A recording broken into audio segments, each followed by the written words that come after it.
Kwa ihinda rĩa kiumia kĩmwe rĩu, ĩno nĩyo mbica ĩrĩa ĩkoretwo ĩkĩyumĩria matũũra-inĩ ma Kivu na Goma mwena wa irathĩro rĩa bũrũri wa DRC, kũrĩa aikari makoretwo magĩthama kuma mĩciĩ-inĩ yao makuĩte kĩrĩa kĩnini mangĩhota kũhonokia, na nĩ thutha wa kwĩhĩrĩria gwa tharĩkĩra cia mbũtũ ya aregani ĩrĩa yũĩkaine ta M23.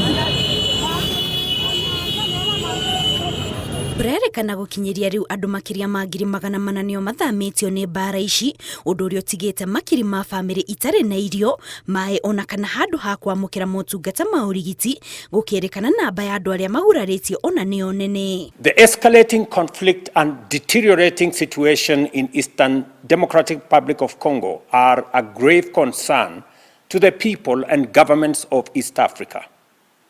Noting the worsening humanitarian crisis exacerbated by ongoing military actions, including the closure of airspace in Goma, I call for the immediate and unconditional cessation of hostilities. President Ruto ũrĩa nowe mũikarĩri gĩtĩ wa ngwatanĩro ya mabũrũri ma Afrika ya irathĩro, oho nĩorĩtie ma-president a Congo na Rwanda gwĩkĩrĩra mĩhang'o ya gũcokia thayũ na kũnina mbara ici, o hamwe na kũrekia ũteithio ũkinyĩre arĩa mahutĩtio nĩ mbara.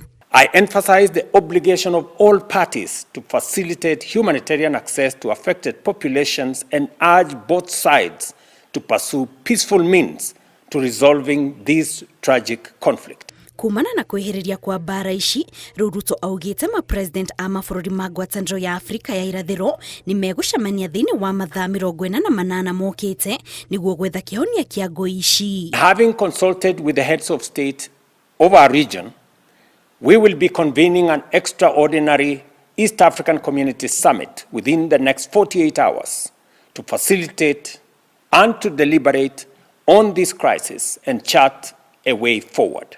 Gũgĩkinya mũthia wa kiumia gĩthiru mbũtũ ya M23 ĩrĩa kuruhanagio na bũrũri wa Rwanda yahithũkĩire matũũra ma Goma na Kivu, ĩthaĩte na matharaita makĩenda kwĩgwatĩra gĩcunjĩ gĩa Congo kĩrĩa kĩrĩ na mahiga ma goro na ũtonga mũnene. Ngĩribotera Inooro TV, njĩtagwo Kate Muthoni.